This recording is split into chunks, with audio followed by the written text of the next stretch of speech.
Hi, everybody, and welcome to Season 1, Episode 29 of Power Networking Media's weekly feature program, Spotlight on Small Business. I'm your host, Moshe Klein. Spotlight introduces you to successful small business owners who share content and information that you don't want to miss. Today, I'm very pleased to welcome my friend and networking partner, attorney Joel Goldblatt. Joel's a partner with the law firm of Williams, Bax, and Saltzman. Now, Joel, I want to thank you for taking time out of what I know is a very busy schedule. Welcome to Moshe, the thank, program. thank you for the opportunity to meet with you today. I really appreciate it. It's my pleasure. You know, I think how I feel about small business owners having good connections and relationships with attorneys.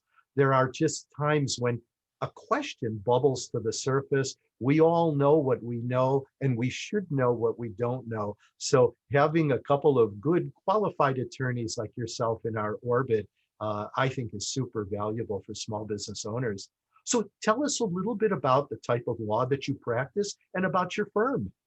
So I'm a transactional lawyer. About 2/3 of my practice is corporate and transactions related to corporate matters, everything from startups to mature companies, with a special emphasis on M&A and estate and succession planning for the owners as well. That's the other third of my practice.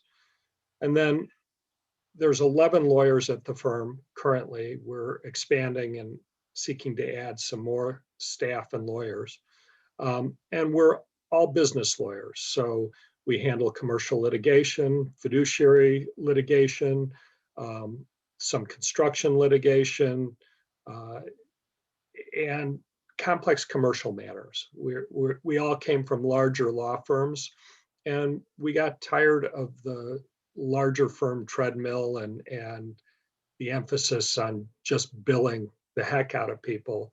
We like long-term relationships with our clients, and we don't want them to be frightened to pick up the phone and call us. So Well, it's the quality of a larger firm at medium to smaller firm friendliness and pricing.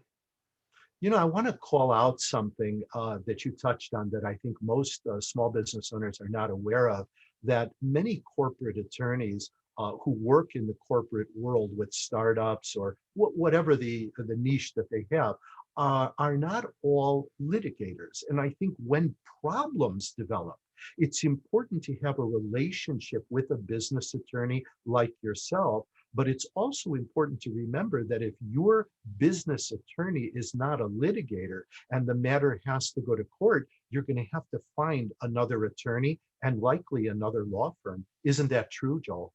If it's a small firm and they don't have the litigation capability, but fortunately we do. So we're largely a one-stop shop for business owners and their businesses. Well, I want to pull on the thread of what actually brought you and I together in the first place. And that was the subject of M&A, mergers and acquisitions. I shared with you my experience over the many years I've been in business as an accountant. I've tried unsuccessfully to grow my business, not only through marketing and advertising like we all do, but through an acquisition or a merger. And I haven't been successful.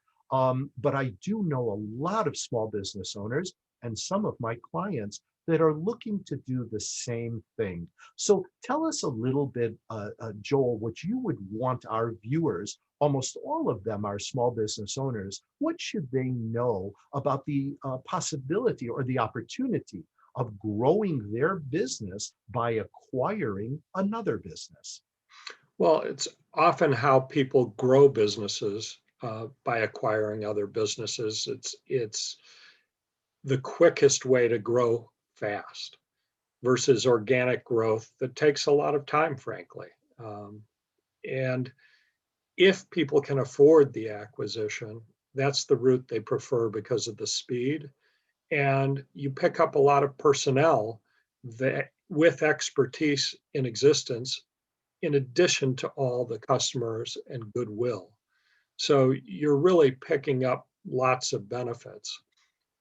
At the same time, there are complexities involved in any transaction. not the least of which are the personnel and making sure they stay on, and how you structure the deal for tax purposes as well. So there's a lot of moving parts when you do it. And it's something we do quite a bit of. Last year, I think I had 7 or 8 deals. This year so far, I've had 3. So you want somebody who regularly does that type of work because they've seen a lot of different scenarios and know what the issues are, what to watch out Joel, we are quickly running out of time, but I do want to squeeze in one more question related to something you just touched on. You know, over and above all of the different financial questions that come up when one business tries to purchase, acquire, or merge with another business, there are lots of legal aspects that most of us don't understand or even realize. What type of a purchase or acquisition will it be? Is it an asset sale? What about the intellectual property over and above the employees or the labor force that might come along with it, the receivables and so on and so forth? So what is it that you would want to sort of be your final thoughts for this interview to our small business owners and listeners who might want to discuss opportunities with you to possibly grow their business through a merger or an acquisition?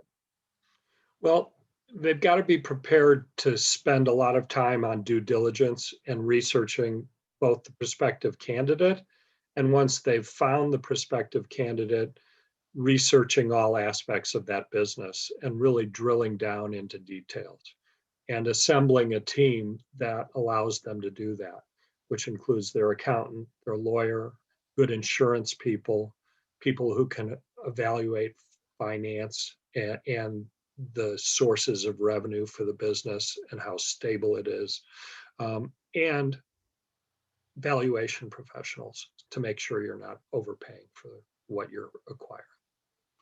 Well, Joel, we are out of time. I mean, it seems like you just get the discussion going and boom, you got to pull the plug. But I would like to, I'll tell you, I'm very excited, passionate actually about small business. I think you know that. And I think we have more questions to ask you. We need to pick your brain on a follow-up interview. So I do hope you'll consent to being a returning guest. But before you do come back, if any of our viewers have any questions that they might want to reach out to you privately, confidentially, for a free consultation, what's the best way for them to reach you, Joel? My email is Goldblatt, all lowercase Goldblatt, at W as in whale, B as in boy, S as in Sam, hyphen, that's dash law.com. Or you can reach me on my cell phone at 847-890-2800. Well, I certainly do hope that our viewers reach out to you just to pick your brain. Lots of opportunities out there over and above social media and traditional marketing avenues to grow a business. So thank you again, Joel, for taking time out of your busy day. This has been another fun and informative episode of Spotlight on Small Business. Thank you so much. Oh, it's my pleasure. If you'd like to be a guest on Spotlight, just send an email to team@powernetworkingteam.com and we'll make those arrangements for the interview right away. Until next week, good luck and good networking, everybody.